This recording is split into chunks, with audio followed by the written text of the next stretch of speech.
Hey, what's up guys, I'm Mark Yoon, and today I'm bringing another hopefully exciting video. So what I got for you today is going to be a little bit of a three-parter. I wanted to go over my favorite reasons why Soul Calibur is like the mainstay on my channel and why I appreciate and enjoyed the series so much. I'm going to break this up into three parts. The first part is going to be like just in general my favorite aspects of the game, and in part two we're going to go on from there. So I want to start off by saying that there are a few key aspects that make me focus more on Soul Calibur on my channel. The first part of that is the community. So there's a pretty dedicated community when it comes to Soul Calibur games, especially because it's so considered niche within like the main genre of fighting games. Like it's nowhere near as big as like, let's say, Tekken or Mortal Kombat or Street Fighter, for example. And that's obviously shown in the sales of the games and stuff like that, but there are specific reasons why I very much adore this community and adore like the game itself. Some of the people that play this game, there's different aspects of why we play the games. Like you don't see this with other communities that often. Like for example, if you're gonna play Mortal Kombat, you usually say for the guests or like the fatalities, like the gore, like stuff like that. When it comes to Street Fighter, you're like the tight gameplay. Same thing with like Fighters or something like that, right? But when it comes to Soul Calibur, it's one of the more lore-heavy games, I want to say, and a lot of the lore is actually not readily accessible for the main part of the game. You have to actually unlock a lot of it and read stuff through the encyclopedia and things of that nature. So they always have multiple story modes too, right? Like Soul Calibur 3 had like Chronicles of the Sword, Soul Calibur 2 had like Labyrinth, Soul Calibur 4 had Towers, like as well as the story. Soul Calibur 6 has 3 iterations. It's got main story mode, it's got Soul Chronicles, and it also has Libra of Souls. And in order to get like a finalized depiction of like what's going on within the game and the lore, you really have to play all 3 of them. A lot of them have hidden details and things that you wouldn't necessarily understand or get to. Like there's things with Aswell that like happen in Libra of Souls, especially towards the end, that you would never know going into 7 if you didn't play Libra of Souls. There's a lot of stuff like that. And playing Libra of Souls unlocks like a lot of different things in the library, so you can go into and see, like, read about a bunch of this stuff, which is how we know that like Viola and SCVI are going to be in Soul Calibur 7. It starts talking about them there and mentioning them, what they're doing in this universe during this timeline, not the previous timeline, saying that like, you know, SCVI is like 12 years old and he's training under the so-and-so and so forth. I have a lot of this on my vocal library series where I go into the encyclopedia and I read a lot of that, which has since been taken over by Solar Flare 95, so you'll have to go to his channel if you want to keep updated with that. But a lot of the lore that's in there is really interesting, and I get the main drawbacks and constraints amongst like just reading. A lot of people are saying, hey, I want to play video games for like an experience, right? I want to see like a cinematic story. I want to be able to like experience this in real time while I'm amped to play the game, and stopping to just like read pages of text can be, if not daunting, a little tedious. But I feel like if you're I don't want to say like a true fan of the game, if you really want to dive deep into the lore and understand everything that's going on, it's like a must to actually do that, or just watch channels that do. But I think that when it comes to the lore, Soul Calibur is like second to none as far as fighting games go. There's been multitudes of games who have tried different variations on similar story mode aspects, like Tekken Force mode, and also Mortal Kombat had the Conquest modes in the 3D era. And you get a lot of information, a lot of stuff there as well, but a lot of those things end up being like lost in reboots or non-canonical. And Soul Calibur, it's not the case. It's usually you have to get like an overall picture of everything to understand fully what's going on and fully where things are going and leading. Like a lot of the questions I get on my channel most of the time, well, how do you know this? How do you know that? How do you know this?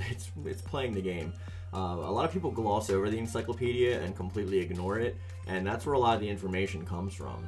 I've seen people come on my channel and say, well, this is just speculation. I'm like, no, it's there. Like, you just gotta like read it. And this goes without saying for like Libra of Souls mode as well. There's like secret interactions you can have with certain characters, like bonus characters from past games have shown up. There's like a lot there. There like Arthur pops up for a while.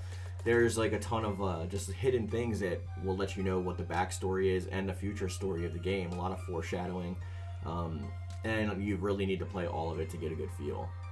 So I definitely think that one of my favorite aspects of Soul Calibur is definitely the lore. The characters go along with that. It's got some of the most unique character designs that I've seen in a game. Like I've heard a little bit of complaints when it comes to games like Street Fighter or Tekken. This is nothing against those games either. I love those games as well. But people will be like, oh, Tekken's all about the Mishima Zaibatsu. And they're pretty similar, like when it comes to their fighting mechanics and stuff. Like whether they're using like the Kazama style or the Mishima like Zaibatsu style. Same thing with Street Fighter. There's like characters that are broken up into different variations of how they fight, like we call like Shoto characters, right? Because like a lot of them play very similarly and their moves are executed in a similar function. You got like Sakura, Dan, Ryu, Akuma, like Oni. There's like there's a not Oni, but there's a ton of characters that fall into those specific categories. And in Soul Calibur, everyone's pretty unique. I think mainly because it's a weapon-based fighter and not like a bare-fisted fighter. So you get more character out of not only the characters themselves, but their weapons and their relationship to those weapons. How they utilize those weapons, how they fight, tells a lot about their story themselves and where they've been and where they're going. And you get a ton of unique stuff, like Ivy's like a sword that turns into like a whip. You get like Astaroth and his giant like axes, right? You get like there's a ton. It's like so much to even go over. Of course, you get like everyone knows like Sophitia and like Siegfried and like Nightmare and stuff. But there's a lot of secondary characters that really utilize like weapon styles in a way that made me actually like them. If it wasn't for Gro's like actual weapon style, I probably would have ignored him this time around as a new character. But his weapon style really made me lean into the character and want to play as him more. And the more I played as him, the more I actually liked the character. And then the more I dove into his backstory, the more he became like my main for Soul Calibur 6. Because my prior main used to be, my mains were always Cervantes, Taki, and Mitsurugi. But I really put them all on the sideline in the back burner for Gro this time around. So I thought that was really excellent. There's like other varying aspects of why I like these characters, especially like their interactions with each other.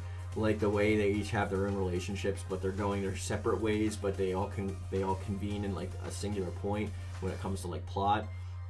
And a lot of the characters don't have to be drawn into the main battle like they do in like other games. Like you'll have let's say like Keeley King, Xianghua, like and like Maxi over here doing this, which is like leading to the plot, but like they're not headed directly towards the main boss. And then you'll have like Gro doing his thing. You'll have like the main character, which is our created character in Soul Calibur 6, going this way.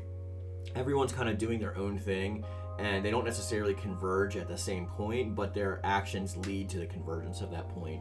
And I think that's really awesome as well. It's not like everyone's just headed straight for the final battle, because they all have their own ambitions and their own goals. And I know that could be said for a lot of games, but it feels like they're really fleshed out in the story when it comes to Soul Calibur. Like, you definitely know the characters more, I think. It doesn't rely too heavily on too many tropes either. There's a lot of like good twists and turns in Soul Calibur, but a lot of it's like recognizable, down to earth, like reasons for wanting to battle. It's not like, you know, Goku who just wants to be like the strongest or whatever, right? It's like Siegfried's trying to make up for his past. He's trying to get rid of the fact that he in fact was Nightmare and the atrocities that he committed. You have like Sungmina, who's trying to take over her father's dojang, but as like a woman in Joseon Dynasty Korea at the time, she wasn't able to take over, so she's got to like prove herself and doesn't want to like do her duties. She wants to actually be a warrior. And then you have her relationship with Hwang Sung-gyung. There's like so much that goes on, and each character and each group have their own like their own relationships with each other that make you really care more about the characters and the relationships, and that makes you want to play the game more to see where that ends up. But this is going to be the end of part 1, so stay tuned for part 2 tomorrow.